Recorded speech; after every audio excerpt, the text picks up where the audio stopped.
grabar la...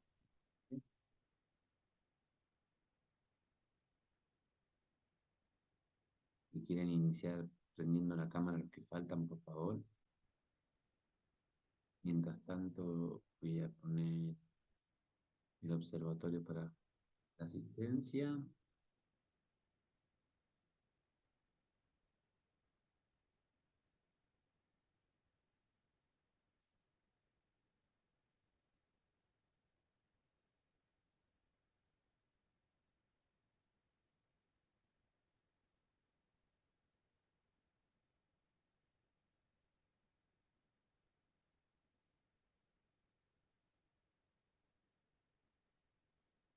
Yo les dejé un poema eh, después del examen.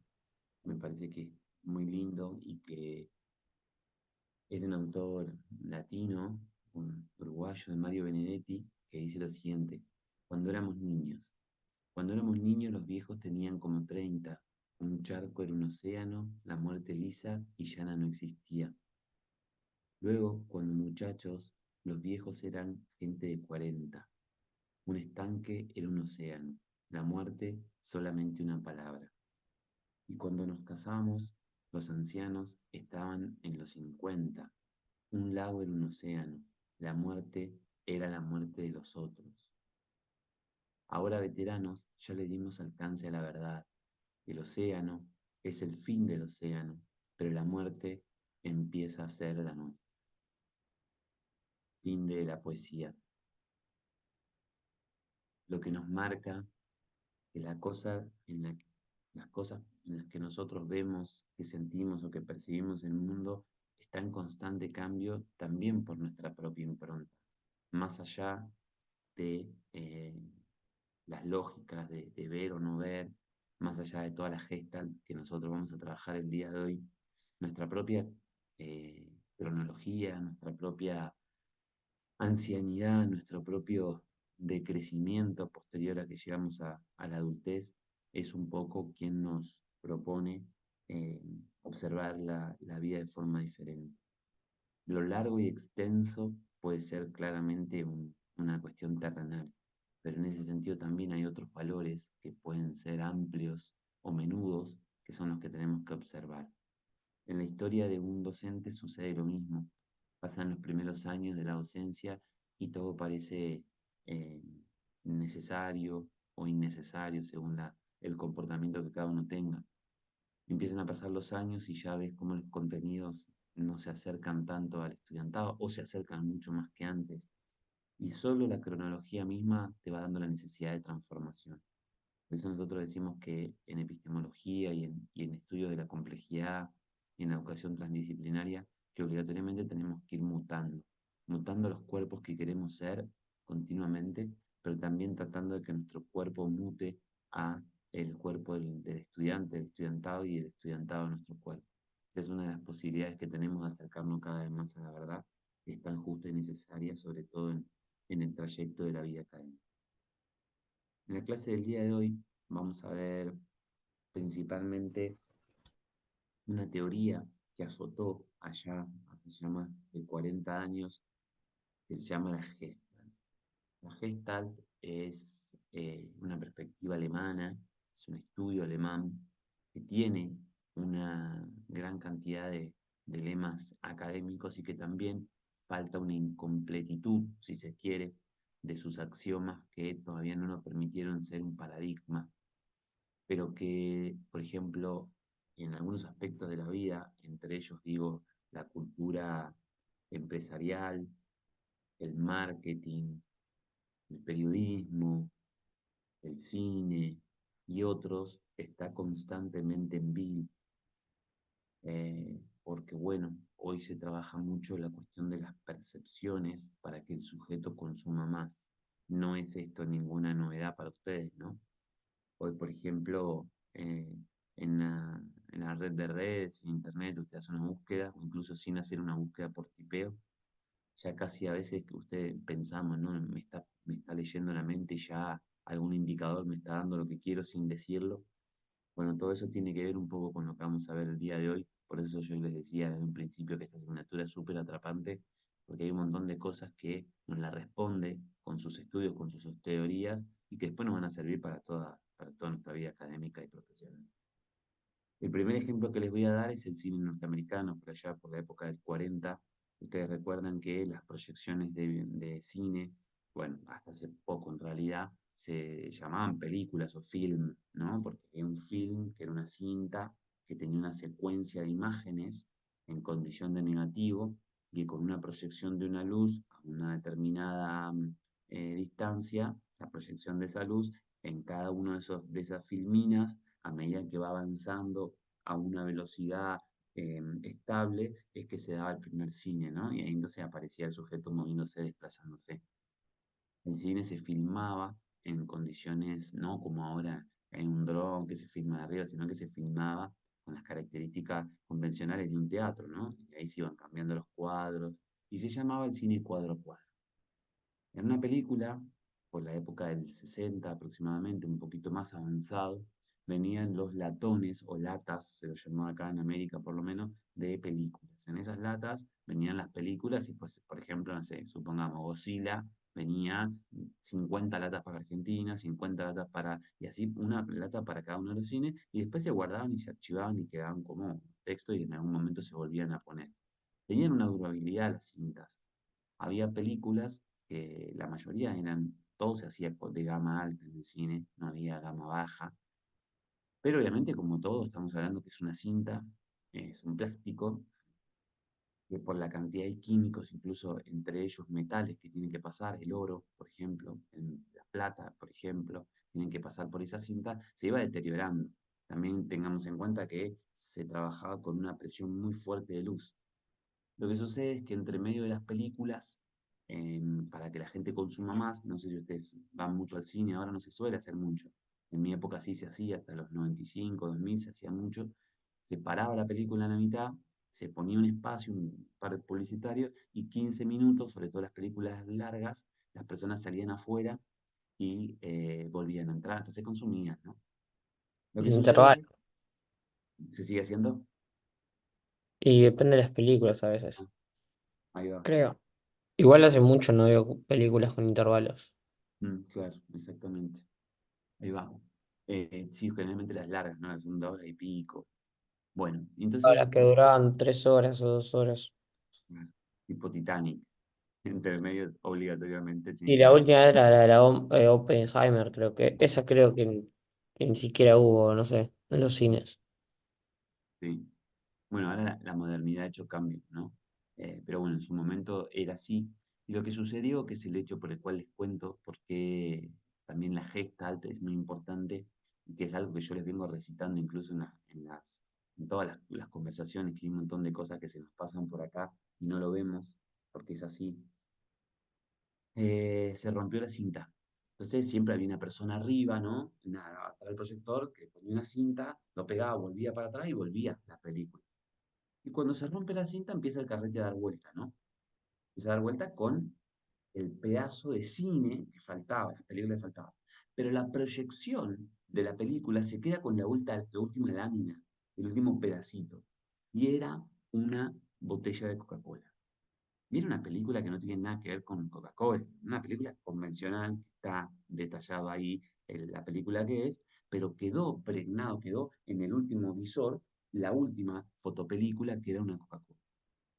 Lo que pasa es lo siguiente, chicos. Cuando la persona que arregla se pone a ver película por película, vio que cada 25, 30 secuencias de películas, de espacios, de fragmentos, aparecía la mención de Coca-Cola. ¿Vieron esa botellita de Coca-Cola clásica, no? O sea, esa que es delgadita, que tiene, transpira. Claro, lo que pasaba es que cuando se acercaba el momento para la mitad del cine, proyectaban cada vez más, le ponían cada 20, cada 15, cada 10, después le ponían cada 5. La objetividad del entendimiento humano no lo llegaba a comprender en la conciencia. O sea, vos conscientemente mirando la película no te dabas cuenta, pero la película paraba y vos salías a hacer la fila a comprar una Coca-Cola, ¿no? Y esos fueron los primeros trabajos de marketing, les estoy hablando años finales de los 60, principios de los 70, donde ya se trabajaban estas cuestiones.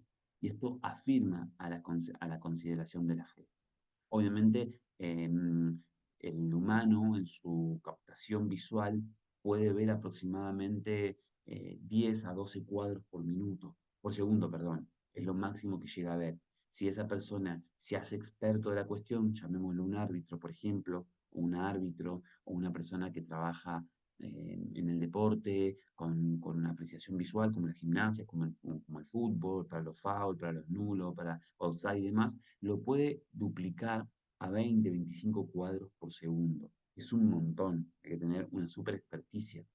Lo que sucede es que estos tipos habían estudiado eso y habían dicho que para que ingrese en la subconsciencia del ser humano, subconsciencia, entiéndase, no vamos a debatir al respecto, pero es como una conciencia retardada, es algo que vos realmente podés considerar, pero que no te das cuenta que está sucediendo, ¿entiendes? Entonces, en esa subconsciencia sí se guardaba el mensaje y toda la gente iba a comprar la fila de Coca-Cola. Lo interesante de esto es que las leyes de mercado eran nuevamente mal, no cumplía con ninguna regla de ética, ¿no? Y que cuando iban a hacer la fila, todos iban a hacer la fila de Coca-Cola y nadie iba a hacer la fila para comprar Pepsi. Siempre eso era medio caucioso, ¿no? Se miraba y decía, ¿cómo puede ser que la gente quiera comprar Coca-Cola? Bueno, ahí estaba la explicación. Esa fue una de las formas de cómo el marketing consumió de forma antimoral la posibilidad en la que hoy estamos inmersos de un montón de cosas que se nos pasan enfrente, que incluso nosotros muchos las consideramos democráticas, pero en realidad no lo son desde la ética humana. La ciencia podría aportarle mucho. Aquí entonces surge la G. La Gestalt puede ser entendida en un principio como la psicología de la forma, o también denominada la psicología de la configuración. Lo que sí sabemos nosotros es que existe una realidad y que la realidad es palpable a través de nuestros sentidos y de nuestras conformaciones. ¿Pasa la realidad, pasa la forma o pasa la configuración en base a tres momentos diferentes que se aunan en una máxima o en un axioma que se lo voy a comentar más adelante?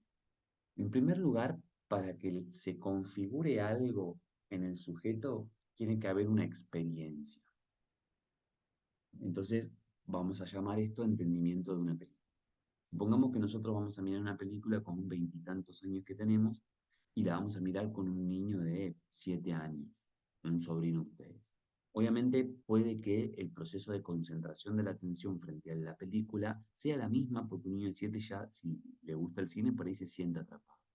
Ahora, el después y la comprensión de cada una de las variables y de las cosas que van pasando, obviamente el adulto va a captar mucho más significados, y no solamente porque la película está preparada para el adulto, sino también por su experiencia, las experiencias pasadas, toda la vida que tiene mirando películas o viviendo.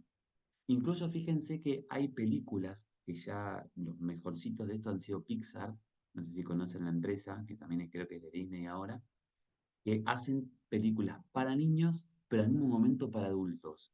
¿Han visto alguna? Que vos decís, vas a ver una película, es para niños, por ejemplo, es con dibujitos animados, pero en el fondo está preparada para niños de determinada edad. Bueno, eso existe porque incluso en la misma película logran captar momentos de concentración y de conocimiento diferente para que ambos grupos etarios se haga coherente y que la información fluya.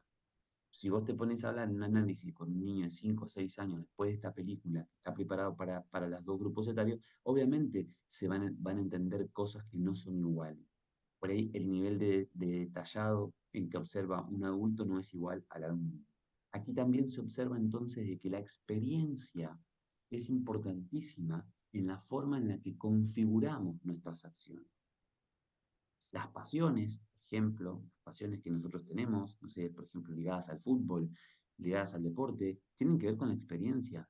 Si nosotros no hubiéramos nacido en un ambiente en el que el fútbol fuera la epogé, y seguramente estaremos mirando tenis, o viceversa, por ahí alguno de ustedes nació en una casa donde hay mucho tenis, o donde hay mucho, un deporte que no sea el hegemónico, atletismo, gimnasia, parkour, el que fuera, bueno, ahí entonces ustedes nos vamos a dar cuenta como colectivo de que la experiencia es la que te hace la pasión.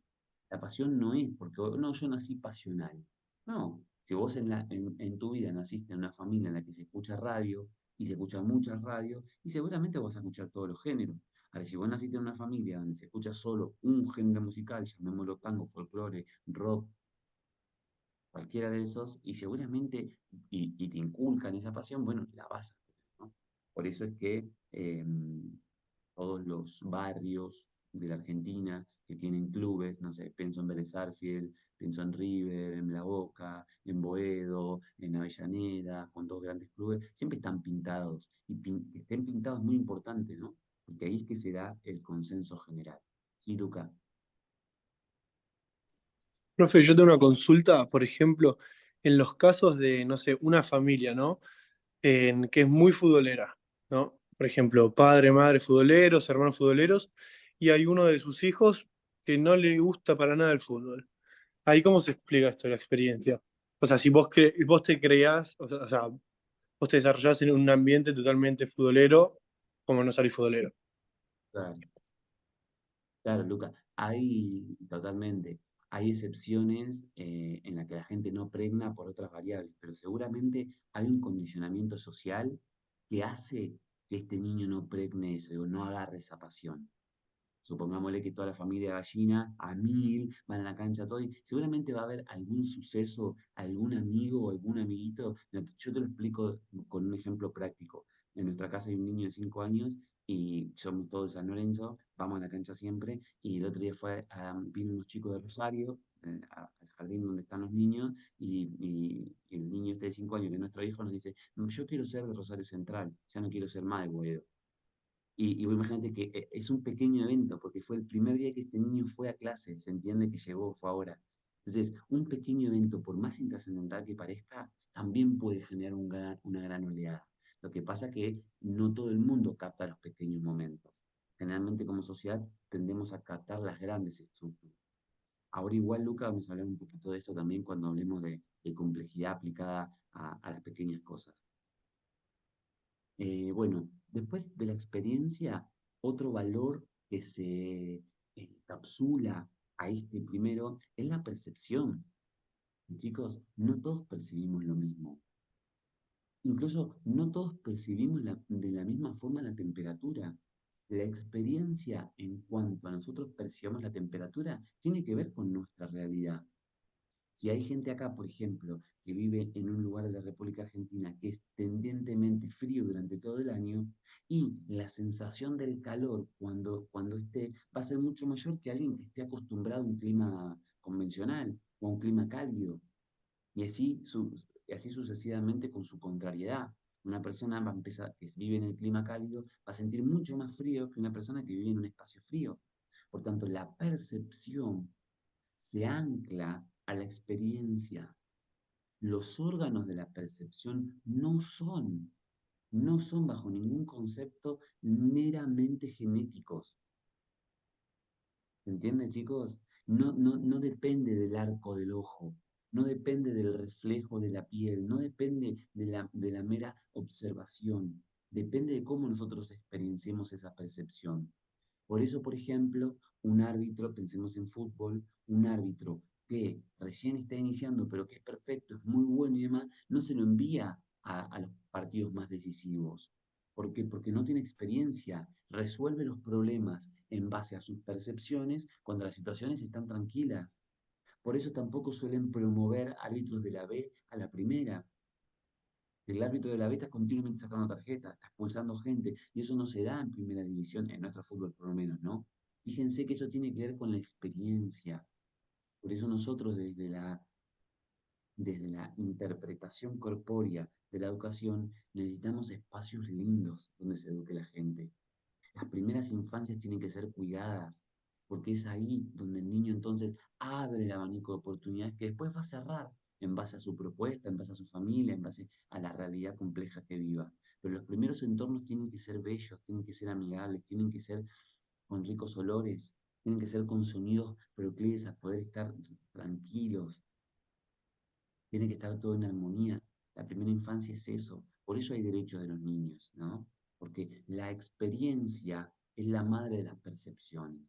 Si usted no tiene diversidad de experiencias, tampoco va a tener diversidad de percepciones, porque ésta se ancla denodadamente en la anterior. Y por último, y quizás más importante, aparece un paso posterior a la experiencia y a la percepción, que es la completitud. La completitud tiene que ver con un basamento hasta incluso ideológico, en la cual el sujeto termina de circunscribir una idea. La completitud, por ejemplo, la podemos ver cuando leemos una poesía como la que leímos recién. Leíste la poesía. Para aquellos que hayan leído Mario Benedetti, seguramente la poesía que leímos es mucho más que la poesía que leímos y el porqué. Es Mario Benedetti. Ahora, para alguno de ustedes que jamás haya escuchado a Mario Benedetti, ni sepa de dónde es, ni sepa cuándo nació, ni sepa a qué perspectiva poética representa, quizás es lo mismo, porque tiene que ver con la experiencia y con la percepción. Ahora, ahí está en cómo cada uno completa la situación.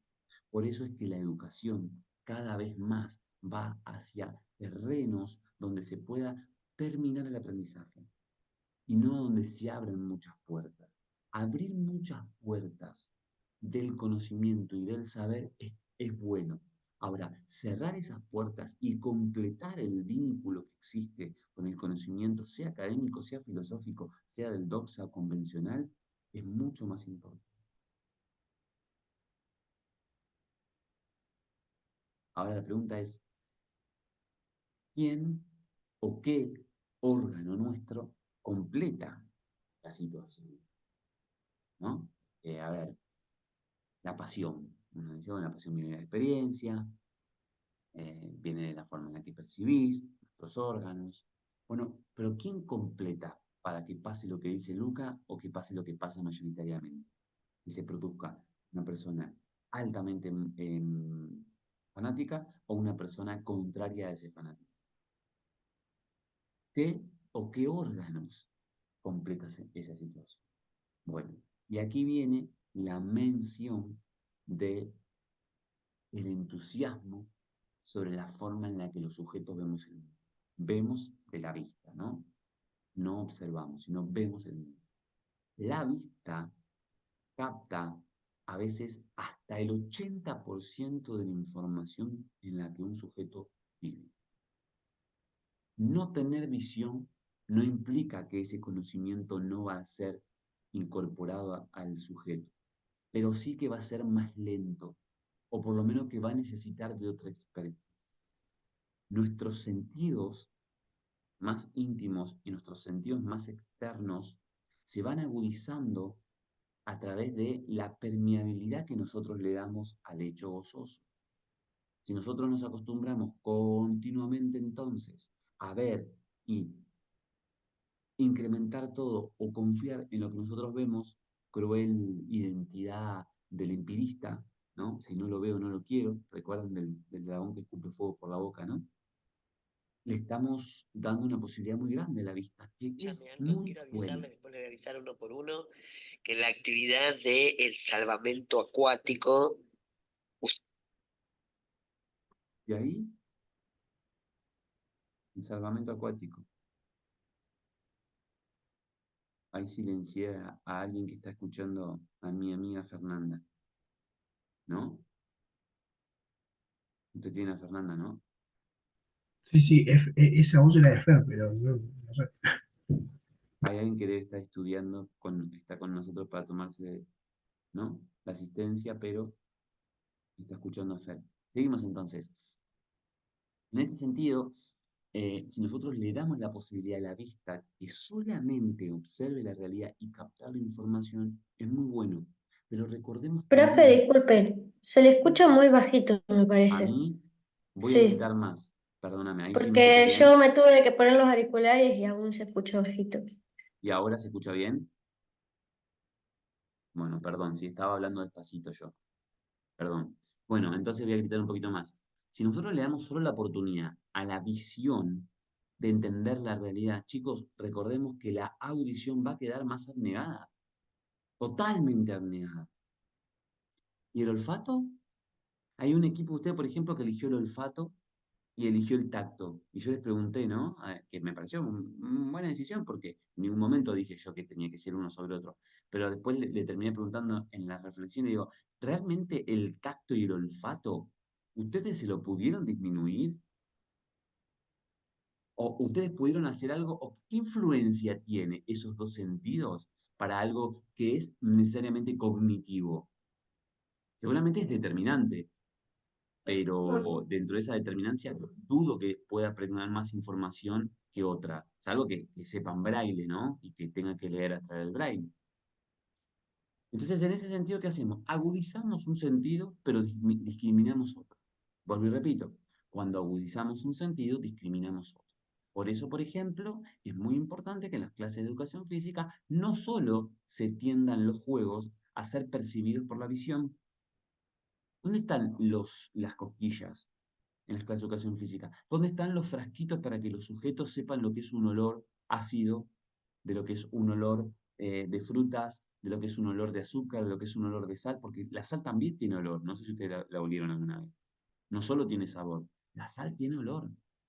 Entonces, agudizar uno siempre va en detrimento de otro. Vivimos un mundo muy visual, claramente, vivimos un mundo extremadamente visual, pero le tenemos que dar la oportunidad a que los otros órganos de la percepción también elocubren una posición. Aquí entonces aparece una máxima, digo máxima, en realidad es un axioma, en realidad es un principio de la humanidad, que es algo que nosotros ya trabajamos y que tiene que ver con la teoría general de sistemas de Ludwig von Bertalanffy, que dice que el todo es mayor que la suma de las partes. ¿Recuerdan ustedes cuál era la crítica que le hacíamos a esa frase?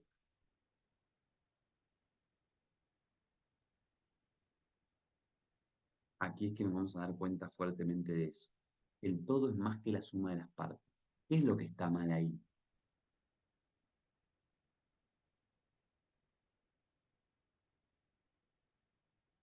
¿No se acuerdan?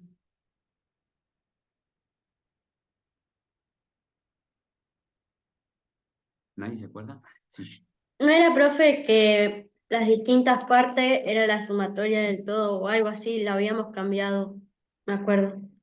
claro, pero Era como una contradicción al dicho normal, por así decirlo. ajá, pero ¿cuál es la parte que es errónea? Cuando yo digo el todo es más que la suma de las partes. El El más. todo, el más sería. Ah, muy bien, muchas gracias, Jazz. Mirá, el más en realidad debería ser distinto a la palabra, ¿no? El todo es distinto a la suma de las partes. Y ahí entonces sí se ancla. Esto es por una cuestión de, me parece, mal entendimiento de las lógicas de los idiomas, ¿no? Porque se hacen las traducciones, sobre todo las traducciones que vienen del alemán, no se traducen al español. Finalmente el alemán al español se tradujo después de haber pasado por el inglés. Imagínense que cuando ya llega por una tercera vía, llega diferente, ¿no? Pero bueno, el todo es diferente a la suma de las partes, es distinto a la suma de las partes. Cuestión por la cual nos permite saber una serie de principios para que suceda, al menos desde la visión, la comprensión de las cosas, que es lo que yo hoy le voy a poner. Yo les voy a dar 10 principios que son de la Gestalt o gestálticos que determinan cada uno una parte en la que nosotros vemos para poder completar el todo, pero a la vez entre todas se anidan y son las que nos permiten entender la realidad. Esto se creó antes de las neurociencias. Por tanto, hay algunas aproximaciones neurocientíficas gestálticas que son increíbles, increíbles y que están sucediendo en este momento. Yo les exhorto a su lectura porque creo que es muy importante, súper importante. Bien, algunos aspectos para entender. La Gestalt, yo creo que es la teoría, o al menos entiéndanla como una de las tantas teorías y ideas generales que rompe con la idea de la conducción, con la idea del conductismo. Conductismo es esa perspectiva filosófica que te dice que 2 más 2 es 4 y que siempre es así, ¿no? Que te dice que para aprender tenés que memorizar, que a nosotros, por ejemplo, nos dicen que para conocer una praxia tenemos que repetir constantemente algo. Que nosotros sabemos que no es así, ¿no? O sea, ¿cuántas veces hemos aprendido sin repetir automatizadamente un movimiento? Absolutamente es contrario a esto. Pero el conductismo existe, ¿no? El conductismo es el que te dice, por ejemplo, que si bostezás tenés que taparte la boca, porque es mala educación. El conductismo es eso que, con la que la mayoría nos hemos criado. Incluso el conductismo también como perspectiva filosófica nos ha hecho oponernos a las reglas comunes, como por ejemplo la prédica de religiones, o la prédica de músicas, o la prédica de pasiones, porque son las que yo viví, ¿no? El conductismo es muy, pero muy zarpado en la vida de los sujetos. Cuando uno habla del comportarse y el sentirse en el ser humano, no solo puede reducirse esto a lo que es directamente observable y a la vez medible, porque nosotros, por ejemplo, en la evaluación nos dimos cuenta cuántos de ustedes, por ejemplo, pensaba que la epistemología estaba excelente y se dio cuenta que no. Y cuántos de ustedes, incluso muchos más, pensaron que no estaban tan bien y tuvieron una nota muy buena. Y vos decís, wow, ¿no? Por tanto, lo medible no es extremadamente, no se puede reducir solamente al sentimiento o al sentir o incluso al comportamiento. Miren los deportistas, por ejemplo, que son deportes que compiten a percepción visual, muchas veces hacen todo perfecto un gimnasta, por ejemplo, ¿no? Arriba de una anilla. Hace todo perfecto y cuando va a la competencia no lo logra con el nivel de perfectibilidad con el que trabajó. Y eso hace entender que no porque te vaya de determinada manera, vos vas a seguir manifestando esas cuestiones. O sea, un pensamiento epistémico sería cualquier evento, como lo puede ser el público, como lo puede ser una presión, como lo puede ser la posibilidad de promover a otro campeonato más grande, en un evento, en un torneo, te puede modificar el rendimiento. ¿Cuántas veces ese sujeto habrá hecho bien arriba de la anilla la secuencia? Y sin embargo va a un lugar en la que debiera irle mejor, porque descansó, porque se preparó, porque insumió todo lo que le dijeron que tenía que insumir para que le vaya bien, y le va mal. Y eso pasa frecuentemente, frecuentemente. Es más, es casi una constante en el universo de las cosas buenas. Para entender bien entonces esta teoría, llamémosla de la Gestalt, es necesario un pequeño cambio en nosotros mismos como sujetos. Es un cambio de mentalidad en torno a que el producto de la comprensión de la Gestalt se guarda en la gnosis, y la gnosis se guarda en la mente, y la mente se guarda en el cerebro, y en el cerebro como órgano de reproducción se guarda en toda la corporeidad. O sea que tenemos que hacer un cambio paradigmático mental para poder comprender. Obviamente, esta psicología es parte de una famosa llamada psicología humanista. Dentro de las psicologías hay muchos paradigmas que están cursando psico, pregúntenle a los profes, de qué paradigma o qué paradigma se encuentran. En Argentina hay uno que prevalece muchísimo, ¿no? Muchísimo, en la mayoría de las academias, que es conocido a nivel internacional, que no es precisamente este. Y este paradigma entiende que las vivencias son subjetivas en cada una de las personas. Por eso nosotros podemos terminar decretando en esta clase de que las percepciones de los sujetos y de los colectivos educacionales son siempre hechos subjetivos. Objetivizar una clase quizás incluso sea una falta de posibilidad de emergencia frente a los condicionamientos del saber, por lo menos impuestos en nuestros lineamientos curriculares o nuestra constitución. La psicología humanista da importancia a aspectos positivos tales como, obviamente, la psicología, la autorrealización y la búsqueda de decisiones acertadas. Hoy, por ejemplo, en los deportes se habla muchísimo ya de esto, ¿no? De em, tratar de jugar, tratar de competir utilizando acertadamente las decisiones. Si tenés un camino y ese camino tiene tres posibilidades, ¿cómo hacer para que el sujeto elija el camino correcto, o el camino de acierto, o el camino que mayor posibilidad le da a dar para el éxito? Entendiendo el éxito como el triunfo, ¿no? Más allá que perder también es posibilidad de éxito. Este pensamiento de la psicología humanista fue primero en los años 60, en los años 70 se hizo reconocimiento, bestseller, y hoy se encuentra un poco perdido. Es verdad que la Gestalt no ciñe un solo objeto de estudio, o incluso no lo ciñe, no lo encuentra a la conducta observable de las personas, como pasa en el conductismo. No es que uno va a poder desde afuera observar lo que el otro siente, piensa o hace.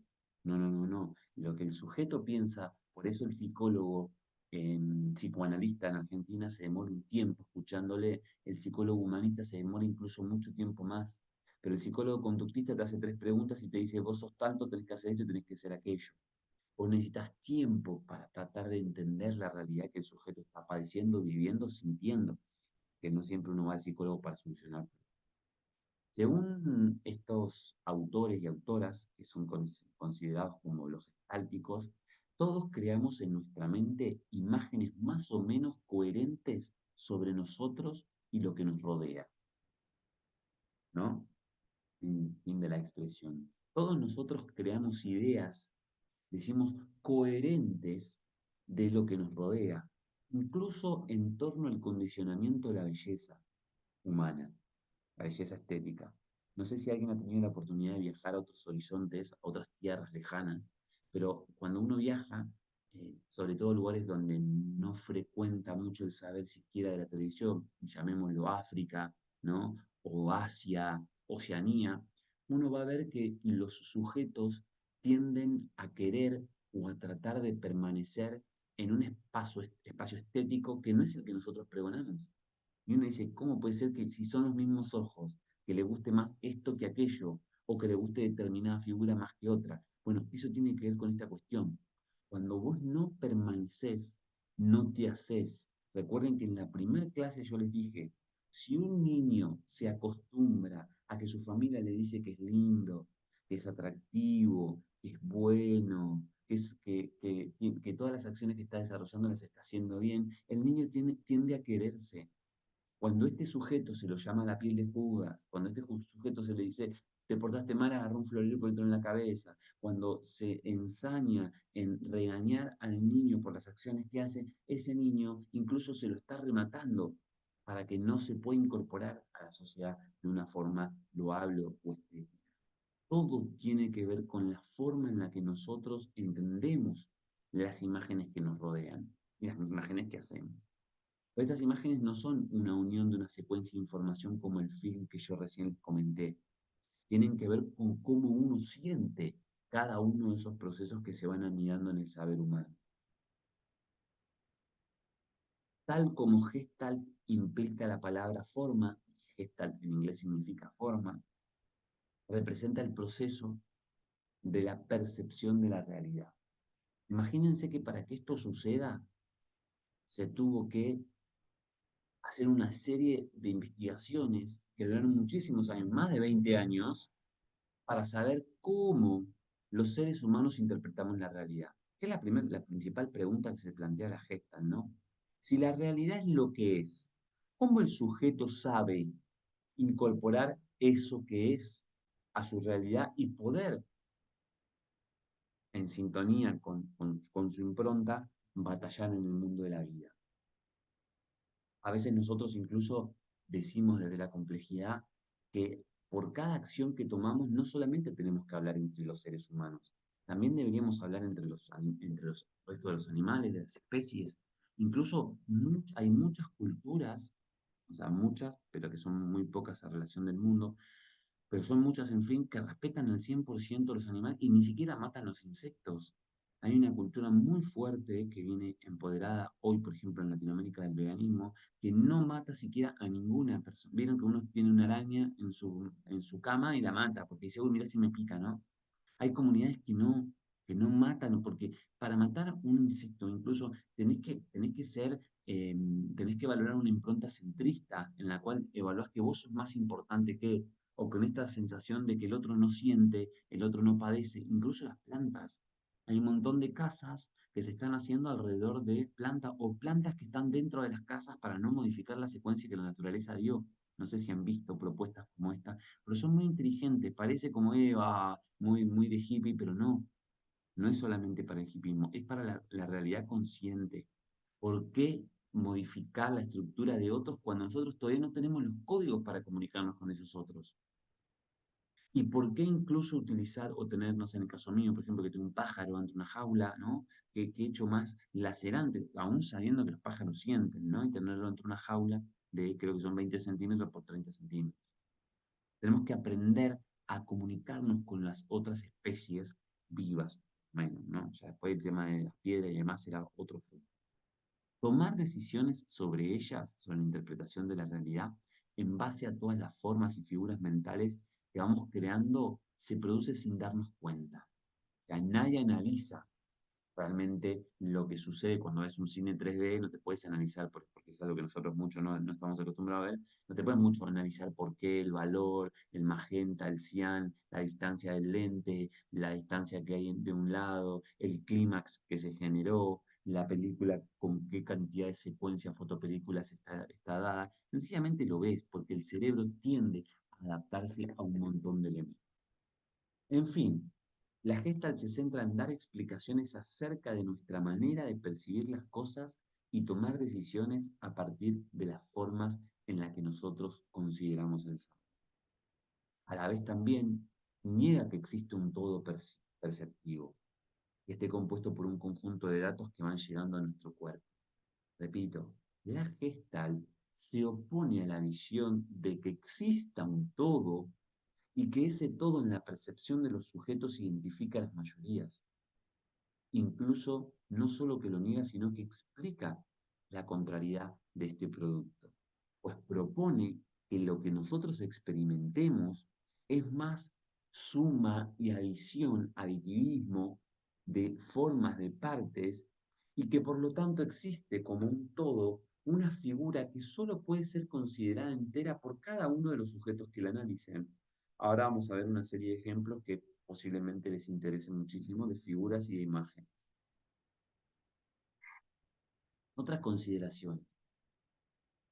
En la psicología, tanto así como en la terapia, por ejemplo, el objetivo es que un paciente, cuando vas, ¿no?, a un psicoanalista, por ejemplo, pueda comprender ciertos problemas en un sentido global, que sea distinto a como lo hacía anteriormente y que le permita desarrollar sus potencialidades. Chicos, yo no sé, ¿alguien hace terapia de acá? ¿Alguien que vaya a terapia continuamente? ¿Nadie? Bueno, cuando uno va a terapia, mayoritariamente terapia psicológica, no trata la terapia de solucionarte el problema.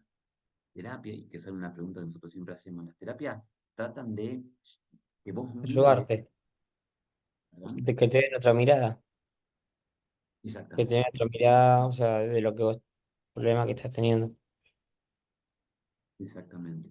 E incluso, Lautaro, ni siquiera a veces de los problemas, porque hay mucha gente que hace terapia por hacer terapia, por la vida misma, como filosofía, ¿no? Sí, Sin como una reflexión de vida, algo que uno piensa por ahí y lo consulta con una persona externa como para que pueda hacerla flashear. total. Total. Hoy no sé, pero de post-pandemia, no sé si se acuerdan ustedes, se pregonó bastante en la televisión y demás, que el brazo del amigo es muy importante, pero que vayan especialistas, ¿no? Que vayan a personas que se capacitan para esto, que son los psicólogos, psicólogas, ¿no? Que realmente tienen un montón de aspectos que nosotros de terapia. Yo por lo menos no he encontrado a nadie en mi vida, ustedes después piénsenlo, que les haya dicho, no, empecé una terapia y la verdad es malísima, no me sirvió para nada. A lo sumo, lo malísimo es el pedagogo o el funcional de esa terapia, pero la terapia en sí es buenísima, ayuda muchísimo, muchísimo, porque te hace ver la perspectiva global de otra forma. Entonces vos decís, wow, ¿qué pasó? Ah, ¿y qué es lo que pasa cuando uno se pelea, chicos? Hablando de Gestalt. Te peleas con una pareja, o te peleas con una amiga, o te peleas incluso con tu familia, ¿no? La primera sensación es de impronta y de defender tu terreno. Y cuando vas flexibilizando todo, para el final no era tanto, ¿no? ¿Para qué me peleé si al final eran más los puntos de conexión que teníamos que las cosas que tenemos de divergencia? Pero eso te lo da el tiempo. Bueno, la terapia te lo da en el mismo tiempo porque te hace ver desde otro lado. Si nosotros traduciéramos esto a la disminuida, delgada y pobre interpretación que le damos a la pedagogía y sobre todo a la educación física en particular, podríamos establecer que, mira, los y las estudiantes aprenden significativamente siempre que construyan elementos devenidos de los problemas generales o particulares desde el holístico. Cuando vos le decís a un sujeto, chicos, vamos a realizar este ejercicio, vamos a pasar por allá, vamos a hacer esto, a ver quién va primero, quién pone. El estudiante analiza la generalidad del problema e incluso se olvida de las partes. Y después, cuando va construyendo la generalidad, construye sus propias partes. Eso es maravilloso. Eso es posibilidad subjetiva que le da la educación física. Cuando vos le das un ejercicio muy complejo al individuo, a medida que vas hablando, si es que lo das de forma oral, el individuo va captando información, capta 4 o 5. Cuando ya no puede captar más cosas, se queda ahí. Y entonces sale a la cancha, sale a solucionar el problema. Y cuando vas, dice, che, ¿y ahora qué hago? Entonces analiza lo que hizo y dice, no, lo que hay que hacer es esto. Y pasa hasta en los exámenes.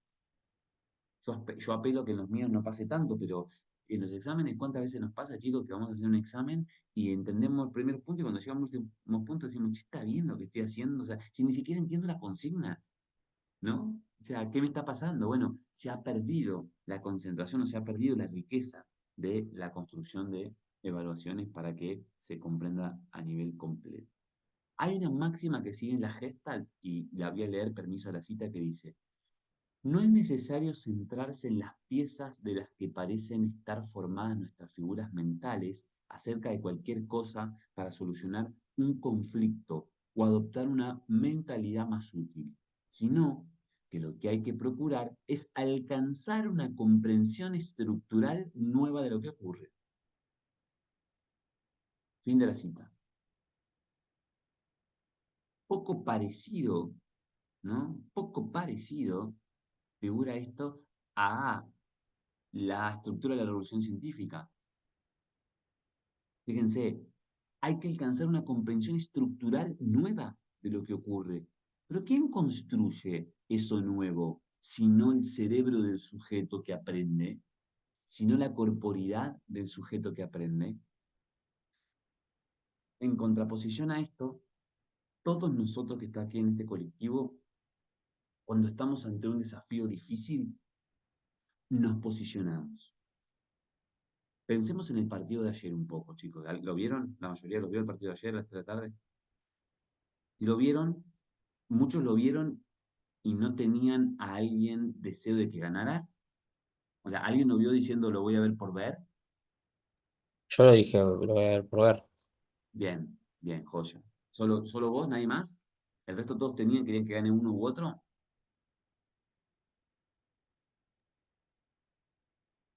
A mí me pasó en el medio, tal vez que dije, bueno, me gustaría, Ah, creo, me parece ahí que está. gane Vélez, Vélez hace mucho no gana nada. ¿Por qué? A ver, ¿qué te pasó en el medio? ¿O qué crees vos que te pasó en el medio que al final empezaste neutro y terminaste diciendo, che, no, quiero al final que gane Vélez? Y esto que te digo, Vélez hace mucho no gana nada, tenía muchos pibes en la cancha. Dije, che, bueno, me gustaría ganar Vélez, me parece. Bien, bien. En tu caso, bueno, hay una justificación incluso mayor, de mayor complejidad.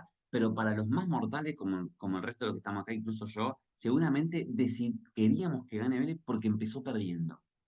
Y hay una posibilidad humana que te hace a abrazar al perdedor.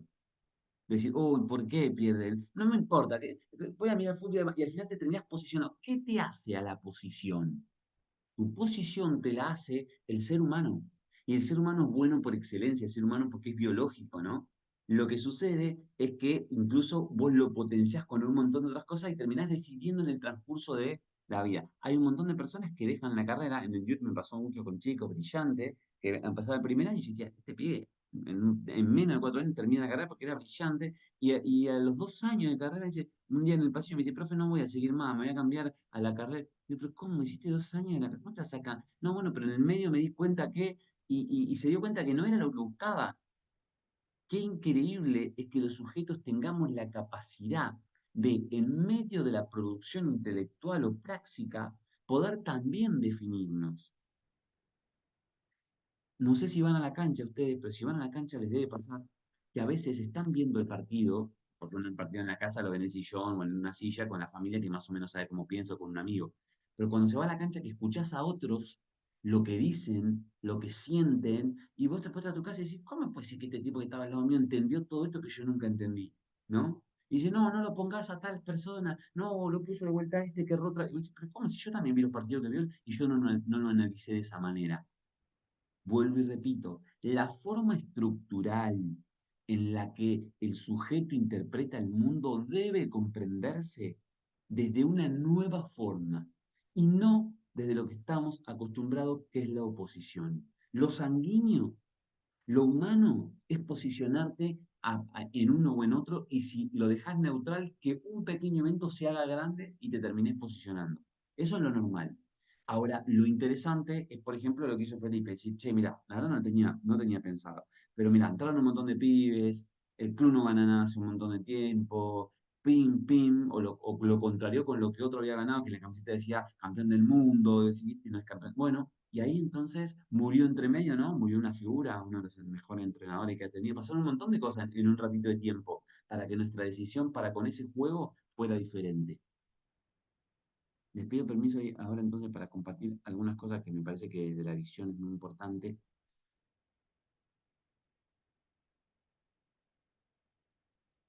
Ahí lo ven, sí, ¿no? Está cargando, profe. Ahora sí. Ahí va. Entonces, vamos a ver algunas apreciaciones. Acá podemos ver lo que hablábamos recién, ¿no? Una secuencia de películas donde pasó, por ejemplo, de Coca-Cola, lo que pasa continuamente. Nosotros, ante esta tendencia, observamos una forma. La palabra forma deviene de lo que es contorno, pero no siempre, no siempre, ¿no? Que la forma no siempre es el contorno. La forma del amor no tiene un contorno. Uno se enamora y no se enamora solo por el contorno, o incluso después el contorno se difumina y cambia. Te enamoraste de, no vamos a hablar de otra persona, pero podemos hablar de un animal. Y dijiste, ay, mira, fui a ver donde donaban, donde podía encontrar un animalito, fui y lo busqué, un conejito chiquitito, qué bonito, a los chicos les pasa mucho, los nenes. Es conejito chiquitito, así entra en la mano, lo acarician, lo hacen a las características fieles del ser humano y después empieza a crecer y el conejo está solo ahí en el campo. Nadie lo acaricia y nada, porque creció. Porque la forma, el sujeto o sea, el ente es el mismo, pero la forma cambia. Si la forma cambia y el sujeto deja de querer o libera a un animal, algo quiere decir. Entonces, creamos como sujetos en nuestra mentalidad, en nuestra composición cerebral, formas grandes sobre la realidad que nos rodea. Y posteriormente limitamos a esas formas ciertos elementos que nos demuestran información de cada una de esas partes para reaccionar en consonancia. Si nosotros hubiéramos visto, por ejemplo, esta película que está acá del 1 al 9 y solamente hubiéramos puesto el número 5, por ahí no te hubiera dado visión de película, más bien de foto. ¿Por qué no? Y hubiéramos dicho, mira, es una foto. Porque no hay continuidad. Ahora, la forma en la que vemos, mira, chiquito, grande, implica entonces un desafío para el saber, sin duda. Voy a hablar de los principios y de algunas leyes. La primera, miren la imagen. Ustedes siempre céntrense en la imagen, que la parte de texto yo se las digo. La ley de la buena forma implica que la percepción humana se observa con mayor exactitud y sobre todo rapidez cuando aquellos elementos que la conforman son simétricos y o simples. Si yo les pregunto qué hay acá, ¿ustedes qué me dicen? Cuadrado, un cubo. Mm, un cubo, literalmente. ¿Pero está el cubo? No, se forman con los círculos, en realidad, en el cubo. Totalmente. La realidad es que el cubo no existe. ¿Quién construye ese cubo? El cerebro, porque en realidad estamos como siguiendo las líneas, pero en realidad son círculos negros con agujeros. Claro, totalmente. Son círculos con flechitas con simples saetas, por ejemplo.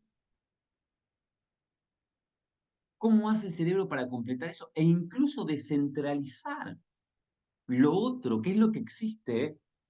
APA, Candela, que acá sí no empezamos a dar cuenta de todo lo que yo le venía diciendo, ¿no? La ley de la buena forma. Pasa lo mismo con la teoría de los vidrios rotos. ¿Se acuerdan la teoría de los vidrios rotos? O sea, vas al sanitario Y nosotros decíamos, y está todo feo, incluso no te da ganas de. Ahora vos en un sanitario donde está todo limpito y decís, che, mira, me voy a sentar un rato acá, me voy a relajar, vas a un restaurante donde tenés que, y está todo feo, porque no es una buena forma, decís, ¿cómo y me voy? Touch and go. Vas a la escuela, gurises, escúchenme esto. Vas a la escuela, un pibe que va a la escuela, hay olor feo, está todos los bancos escritos, las sillas hacen ruido, los maestros gritan. ¿Vos te pensás que puede ser eso un hecho bueno para el individuo? ¿Hace frío o hace calor? No, la buena forma es la que hace que nuestra corporeidad termine de circunscribir aquellas cosas que incluso no existen, pero son loables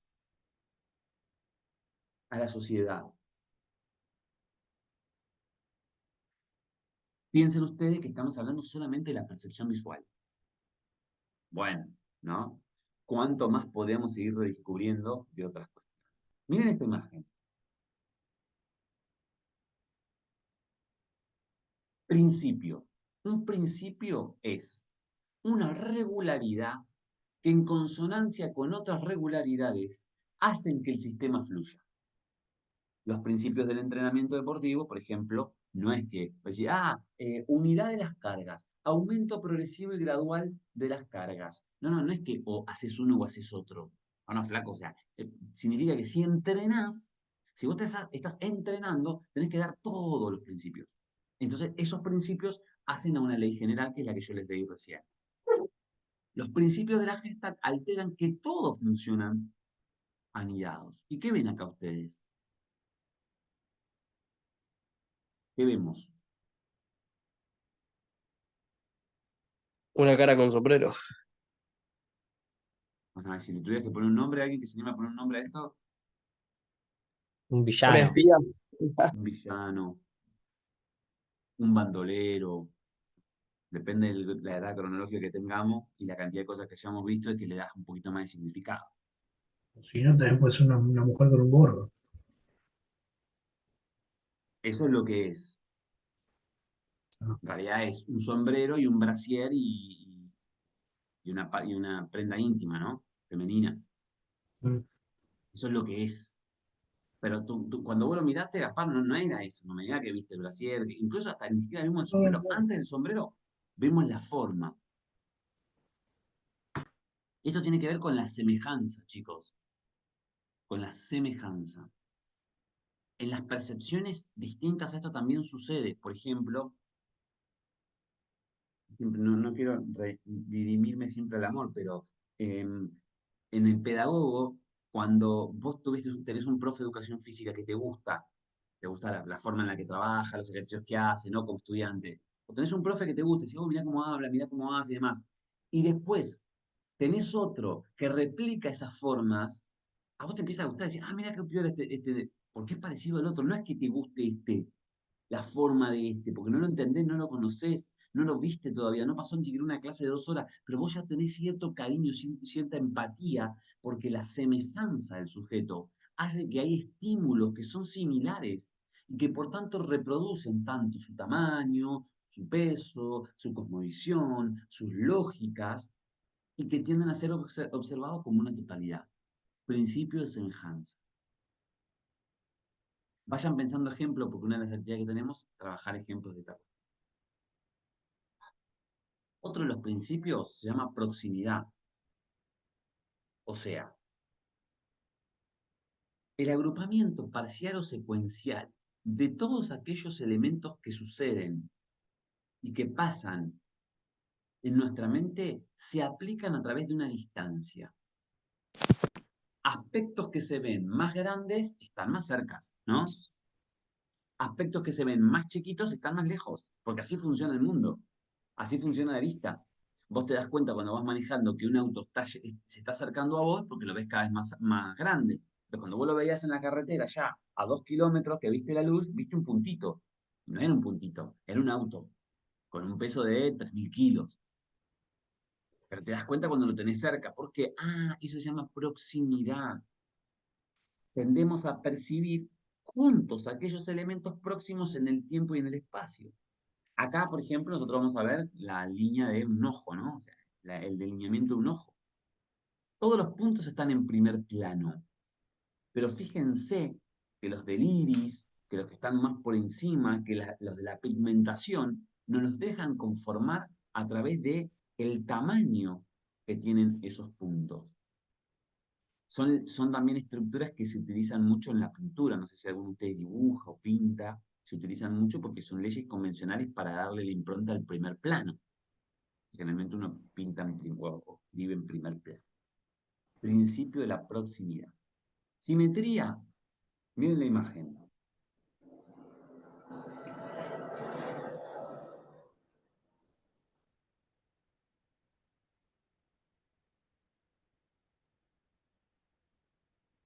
La simetría es un principio de la humanidad, es un principio del comportamiento de la naturaleza. Un ejemplo de que nosotros no solo aplicamos a esto, chicos, es el nacimiento o no, por ejemplo, de los árboles. Usted ve un bosque, por ejemplo, usted va a la montaña y ve una serie de pinales y usted dice, che, mirá que entre pino y pino hay casi la misma diferencia. Y va a decir, che, estos pinos no los hizo el ser humano. No es que el pino los puso el ser humano, no, están en la montaña hace decenas de años antes de que el ser humano ponga una semilla. Incluso el mismo ser humano poniendo semillas en lugares donde la planta requiere mucho más espacio no nacen. ¿Por qué nace una semilla y no nacen 10 juntas? Entonces el árbol va un árbol para acá, un árbol para allá. No, nunca pasa eso. ¿Vieron eso alguna vez en la naturaleza? Es imposible. La naturaleza, o sea, el todo, comprende mucho mejor la disponibilidad de los elementos que, por ejemplo, el ser humano. Lo que no significa, incluso hay una simetría simétrica que plantea la naturaleza. Hay semillas, chicos, hay semillas en lugares donde hay buena disponibilidad para el crecimiento que no nacen. Y la única explicación hasta el momento de eso es la inteligencia de la naturaleza, donde no dejan nacer a través de información, porque para que una semilla no segregue la posibilidad de vida, quiere decir que recibió una información para que no viva. O sea, no hay tanto como eso. Y tiene que ver con el principio de simetría gestáltica. En la naturaleza también. Ahora, nosotros incluso vamos y decimos, no, ahora sí, haces un surco para poner pino, no sé, para de alguna inversión de acá a 30 años para después hacer papel, ¿no? Papelera. Y vos las ponés y no, el ingeniero te dice, van a ser cada 1,25 m. Y dices, che, si le hago cada 1 metro, meto 100.000 pinos más. Y vos lo haces cada 1 metro y los pinos no te nacen. Te nace uno, dos no te nacen, te nace otro al lado, pero dos no te nacen. Vos decís, ¿cómo puede pasar? Porque existe el principio de simetría que también se aplica a la naturaleza. Es increíble, parece por ahí una soncera, pero no lo es. La matemática, la química, la física, incluso la propia estética, se organizan siguiendo las leyes de la simetría. ¿Por qué digo la estética? La belleza humana se produce a través de cómo comprendemos la estética. Pero no veamos la estética a través de la belleza humana, de la percepción general. Miremos a través de la percepción de los deportes, por ejemplo. Usted va a gimnasia, a ver un evento de gimnasia, y seguramente va a observar cómo el cuerpo de él o de la gimnasta tiene una característica simétrica.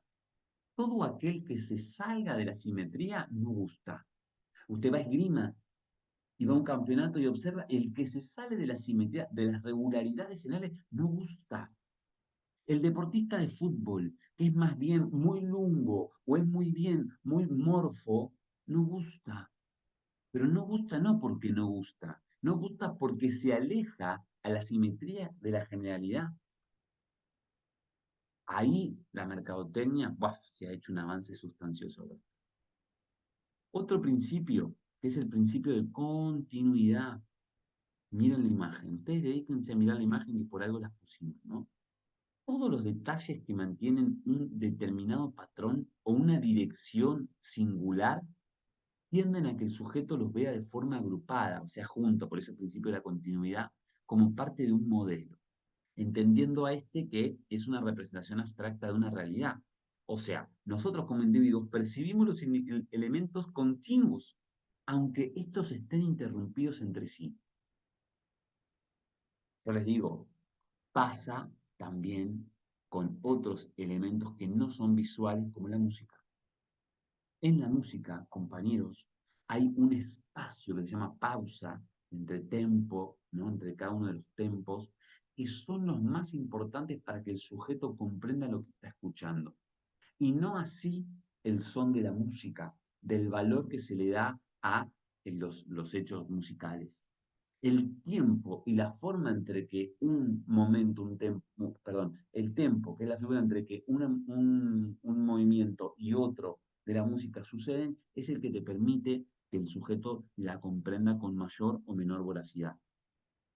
Aparte del contexto, ¿no? No es lo mismo una guitarra con una voz y una batería que una guitarra con 10 guitarras al lado y 10 violines. O sea, claramente ese tempo se va a ver alterado. Es muy importante, como en otras expresiones también sucede el hecho del principio de continuidad. Hay otros elementos, como por ejemplo la ley de la experiencia, donde se decide el cerebro humano por aquellas formas que tienden a figuras que ya se reconocen o son más familiares para la persona que percibe. Por eso nosotros decimos, muchachos, un ámbito de excelencia es una estructura que mantiene orden y que dentro del orden mantiene caos, un caos asimétrico de la realidad. No se puede construir la indisciplina desde la indisciplina, que es lo que todo docente debería querer. La indisciplina se debe adoptar desde la disciplina. Si no hay disciplina, la indisciplina que se geste es una mera indisciplina. Y la indisciplina que aspiramos es una indisciplina que se indiscipline por algo, que tenga una causa de transformación a través de un hecho significativo. Por tanto, el sujeto va hacia lo reconocible. Conozcamos todo. Cuanto más conocemos, cuanto mayor acervo motor tenemos, cuanto más destreza tenemos, cuanto más yo puedo decidir. Pero ¿cómo voy a decidir cómo caminar? ¿Cómo voy a decidir cómo andar? ¿Cómo voy a decidir qué querer? ¿Cómo voy a decir si yo no tengo experiencias diversas? Mi continuidad va a ser siempre la misma. En cada uno de estos ejemplos recuerden nuestros queridos pueblos originarios cuando fueron invadidos por la cultura europea, que no los veían, por algo, ¿no? Principio de dirección común, y agárrense, porque acá sí les va la candela. Principio de dirección común indica que, ustedes miren la imagen, todos los elementos que parecen construir un patrón o un flujo en la misma dirección se perciben como una figura. Por ejemplo, las bandadas de pájaros que vuelan como un todo, es decir, como si se tratara de un organismo único. Miren, hay una investigación de Laurens en el año ahora 2021, 2022 me parece, que trabajó una mirada supraescalar de la realidad. Chabón hizo esto, miren. Agarró una bandada de pájaros y vio cómo se movían. Si tiene una bandada de pájaros en un lugar en el que el pájaro no reconoce dónde está, lo primero que hace la bandada va en círculos, ¿no? Encuentra el oriente o el norte o el sur, que es donde él siempre trata de migrar hacia donde es, y entonces, ¿qué es lo que hace esa bandada? Van todas hacia el mismo lugar. Pueden estar girando en el aire una hora.